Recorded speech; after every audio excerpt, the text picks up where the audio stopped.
Reading the body language of Khabib versus McGregor. That's the hook.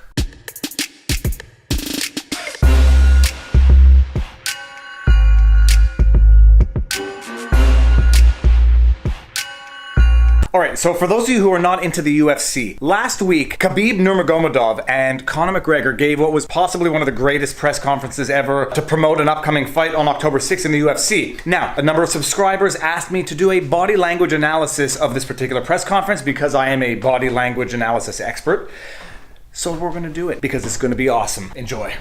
The undisputed lightweight champion of the world. Sorry, I'm doing work here. Research. Big time stuff.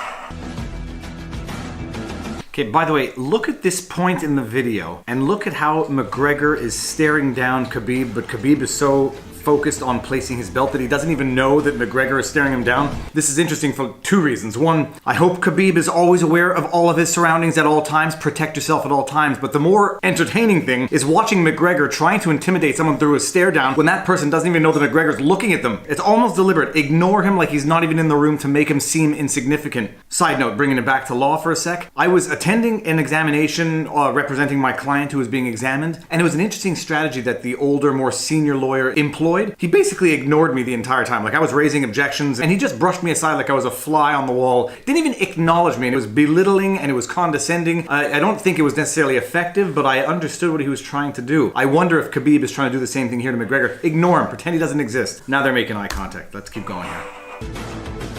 Interesting there. The body posture. Khabib's got his hands on his waist, sort of like he's uncomfortable, like he's looking at someone he doesn't really know what to say. McGregor has his face, as always, fantastic. Okay, so let's preface this by saying I love McGregor and I love Khabib, but I loved McGregor before Khabib just because I knew of McGregor before Khabib. And there's going to be a lot of projection in this because you can't help but see in others what you feel to be true about yourself. Looking at the way McGregor is fidgeting with his water bottle, not his water bottle, his bottle of whiskey and his nameplate, I feel a lot of nervous tension coming out of McGregor, and I'm going to get to it in a second, but that is that sort of like constant fidgeting with what's on the table, rearranging it so that it's in a particular order. It's something I know of all too well, but I see it in McGregor. There is nervous tension, energy in him. Let's see where this is going.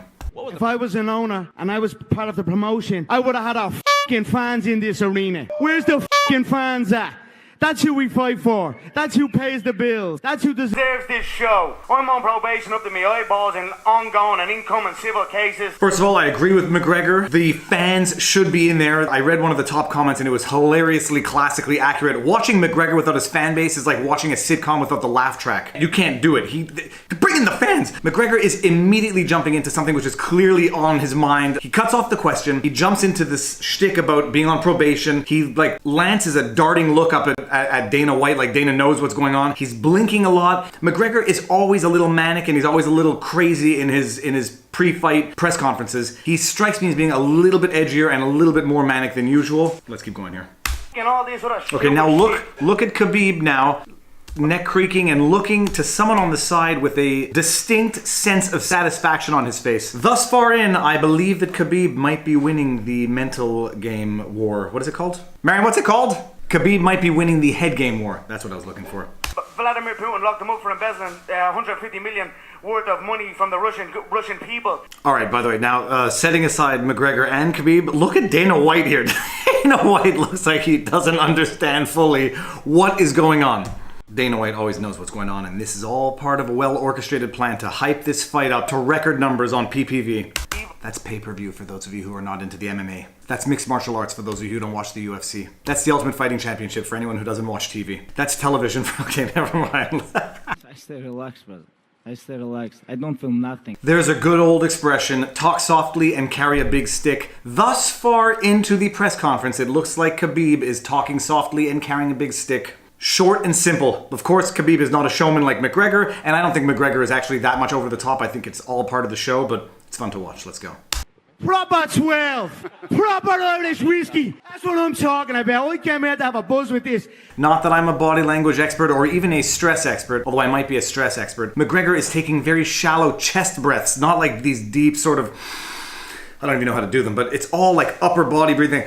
Very, very tense, but now it all sort of makes sense because he's selling his whiskey. Proper 12. Marion, could you order me some? Yeah, you see, this is when I think that everything McGregor does is absolutely 100% calculated. He actually doesn't have any of these real emotions on a personal level or an internal level. This is all just for show, and he's a businessman, so he's hyping it all up, getting you absolutely riled up in the beginning, so that, where are we, 6 minutes into this press conference? So that he can sell his product to the biggest possible market after having gotten everyone's ears perked by looking at this manic, frantic behavior. Well played, McGregor. Please, someone in the back, get me a cup, a plastic cup, please. Thank you. All right, or there we please go. don't. Plastic cup, just a few sips. Okay, now looking at his eyes right now, this is where I'm convinced it's all 100% show. This is a moment of sincerity with his eyebrows raised, he's smiling, smirking behind all of the show. Same thing with Khabib. Looking at Khabib now, there's a look of like thorough determination, but like this is all a show, just let's get into the octagon so we can do our thing. And that's what makes this amazing, is these guys can switch it on and off for show and for fight. It makes for a good show in the meantime anyhow. Still gotta taste that proper 12. Irish whiskey. You have to taste it, mate. I gotta taste it. It is the finest. Want to blank Khabib when you guys meet each other. Stomp on his head as he's unconscious. I hope someone explains to McGregor that that is against UFC rules. You cannot kick the head of a downed opponent. You certainly cannot stomp on the head of an unconscious opponent. That sounds like a bad game plan, McGregor. You're beeping? Do I turn my notifications off? No, I like doing that so that people watching this video think they just got an email while they're watching this video.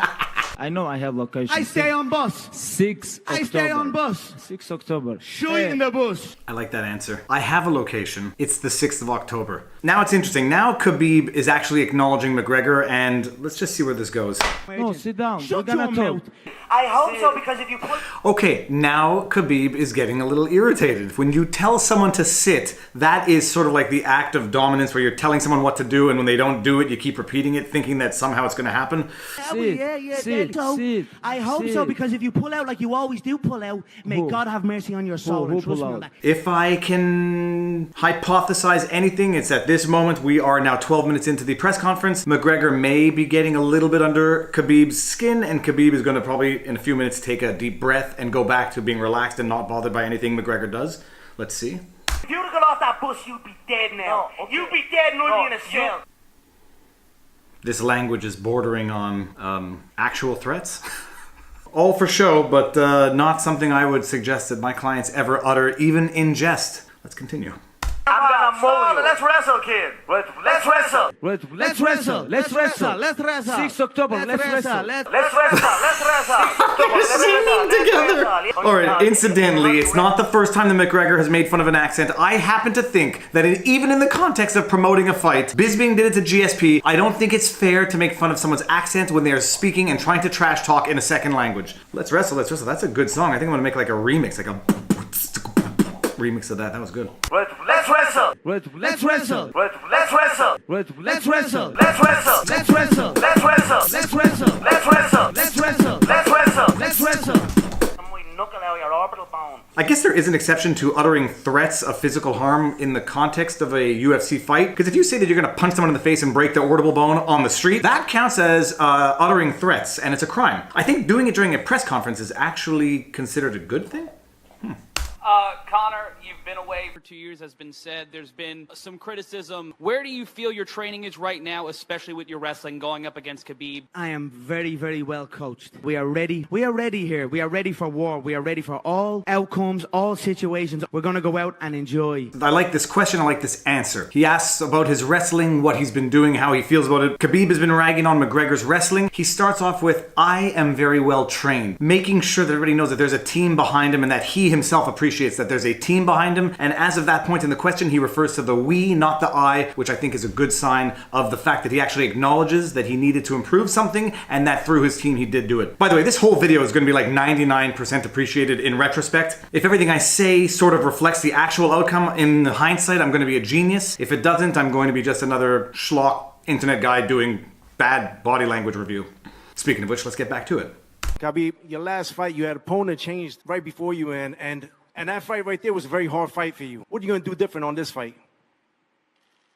Okay, so very interesting. First of all, that's like the best question I've heard throughout this entire press conference. Substantive and direct, and makes Khabib feel a little uncomfortable. You notice when he picks up the mic, first thing he does, he goes to scratch his nose. He's sort of hiding his face, even the way he's holding the mic and responding to it. His eyes are sort of like closed, like he doesn't really want to address it. Good question. Interesting reaction. All right, we got time for one more question. Dana, Darren. Please don't antagonize anybody. Dana, is Proper Whiskey an official sponsor of UFC 229? It is. It is. Double bells. It is. Yeah! It's on their canvas. And Conor, it's on their canvas. Look, his blood will be on their canvas. October 6th. Let's get this face-off done. We're wrapped up now. Thanks for coming, everybody. You can see it in his eyes. It's marketing through and through. He's a businessman as much as he is a fighter, and right now is the moment of honesty where his eyebrows are up, his posture's different. By the way, Connor, I tweeted you a request for a bottle so I could do a 1-minute whiskey review. Get me the Viva Fry on YouTube. Viva Fry. It is. Love him or hate him, you have to love McGregor. Second of all, look at Khabib. Khabib looks like, feels a little dejected, and rightfully so. There's a little bit too much chummy action going on between McGregor and Dana White here. Khabib sort of looks like the guy in high school that's not fitting into the clique of three. But Proper Whiskey is a sponsor of the UFC. My goodness. His fighting is as good as his business acumen. Amazing. Sorry, hold on. October 6th. Let's get this face-off done. We're wrapped up now. Thanks for coming, everybody. Manic confidence versus silent, quiet confidence. You take your pick. I'm making my prediction. McGregor at 247 of the second round via TKO. Booyah! Ow! Gosh, peace out. Let's wrestle. Let's wrestle. Let's wrestle. Let's wrestle. Let's wrestle. Let's wrestle. Let's wrestle. Let's wrestle.